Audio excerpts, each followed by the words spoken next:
श्रद्धेय महानुभावों, कारक प्रकरण के प्रसंग में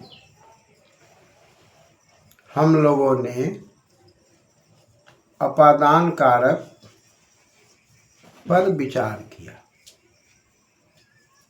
इसी क्रम में संप्रदान कारक पर विचार किया। इसी क्रम में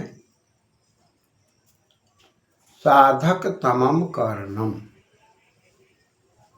इस पर विचार किए गए। जैसा कि बात हुई कि साध संसिद्धौ धातु है, नवुल प्रत्यय लगकर साधक शब्द है, तम प्रत्यय लगकर साधक तम। उत्कृष्ट साधन होने के बाद ही करण संज्ञा कही गई। तो क्रिया की जब सिद्धि होगी और उत्कृष्ट साधन होगा, उसमें करण कारक और तृतीय विभक्ति की बात हुई। दंडेन मुनि चलती, चलती क्रिया है और मुनि चलते हैं। चलने का साधन क्या है? दंड है। चलने का साधन पैर भी है, लेकिन पैर से भी अत्यंत नजदीक दंड हो गया, क्योंकि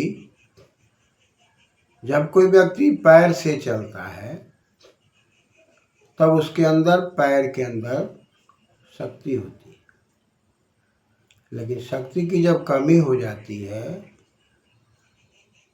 तब शक्ति के ह्रास के कारण सहारा लेना पड़ता है। तो मुनि सहारा लेते हैं किस चीज का? दंड का। तो अब उत्कृष्ट साधन दंड है और दंड में करण कारक और तृतीय विभक्ति होकर के दंडेना की बात हो रही है। ये तृतीय विभक्ति है, चलती क्रिया है और मुनि करता है। इस प्रसंग में राम दात्रेण लुनाति या राम परशुना छिन्नति, या काटने का अर्थ हो या छीलने का अर्थ हो, उसके साधन में परशुना में तृतीय है, दात्रेण में भी तृतीय है। इसी प्रसंग में आगे का सूत्र कहता है दिवाह कर्म च, यानी कि साधन है, साधन में उत्कृष्ट साधन है तो करण और तृतीया की बात आ रही है। लेकिन यदि दीव धातु का प्रयोग हो जाए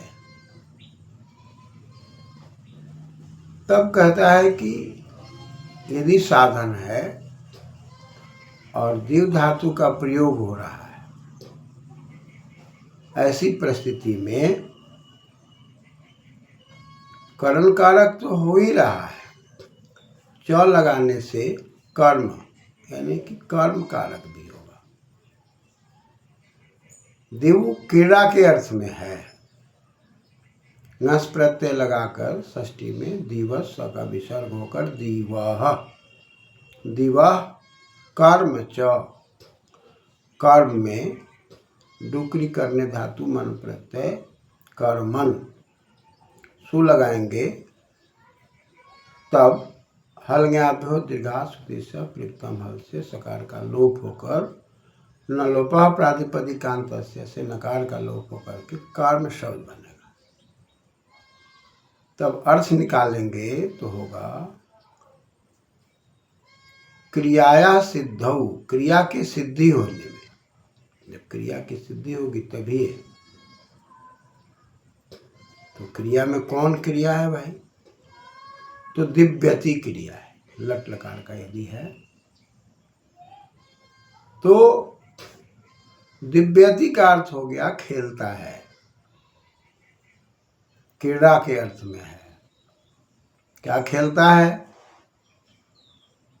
तब बात आ रही है कि पाशा से खेलता है। पासा को संस्कृत में अक्ष कहते हैं। तो कई पासों को लेकर के खेलेगा, इसलिए बहुवचन में प्रयोग करना हो। तो बहुवचन में प्रयोग करने से तृतीया यदि करते हैं तो अक्षैर होगा और द्वितीया करते हैं तो अक्षान होगा। इस प्रकार से बहुवचनांत होने के चलते कर्म में द्वितीया और द्वितीया के बहुवचन, करण में तृतीया और तृतीया के बहुवचन, अक्षैर या अक्षान, पासों से खेलता है।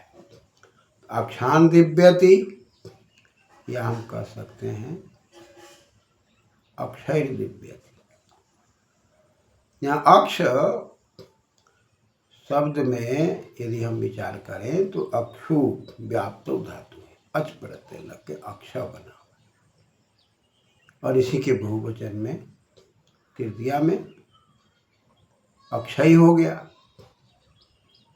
और कर्म के द्वितीया में बहुवचन में अक्षान हो। यानी कि द्विव धातु के प्रयोग में यदि साधन है और वो उत्कृष्ट साधन है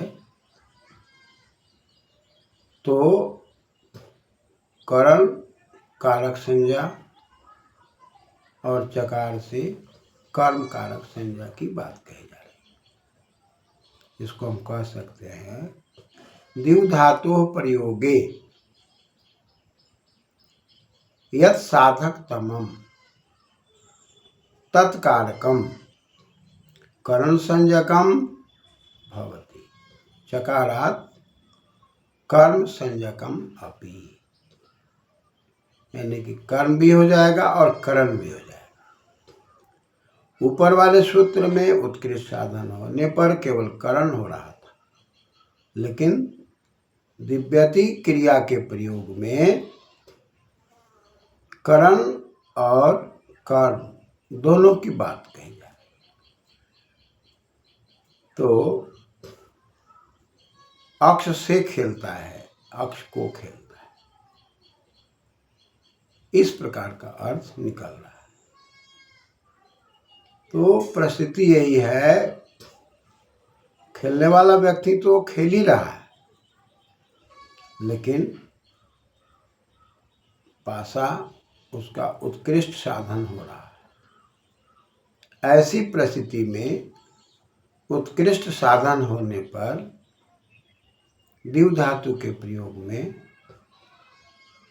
करण तो पहले से है ही, च लगा देने से सूत्रकार स्पष्ट करते हैं कि कर्म भी होता है। यानी कि प्रयोग में कर्म और करण दोनों की व्यवस्था दिखाई पड़ती है।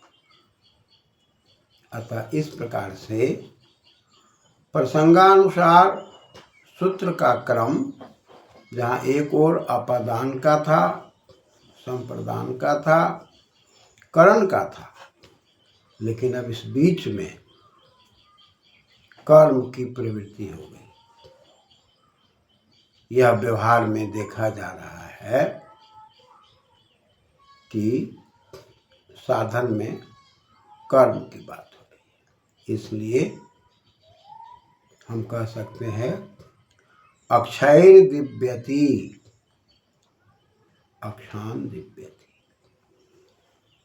अक्षान में द्वितीय विभक्ति के बहुवचन में प्रयोग है, जैसे देवः देवौ देवा, देवम देवौ देवा, उसी प्रकार से अक्षान। और यदि द्वितीय विभक्ति है तो बहुवचन में सस होगा, और सस यदि होगा तस्मात् ससो न पुंसी से नकार होकर के अक्षान हो जाएगा और दीर्घत्व की प्राप्ति हो जाएगी। दीर्घ होने के बाद अक्षांश बन जाएगा।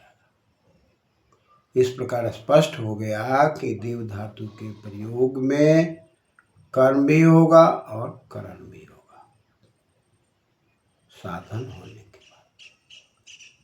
इस प्रकार से स्पष्ट हो गया कि जहाँ एक तरफ साधन में तृतीया की बात कही जा रही थी, वहीं पर यदि धातु का प्रयोग आ गया दीव का, तो उसमें कर्म की भी उपलब्धि हो रही है।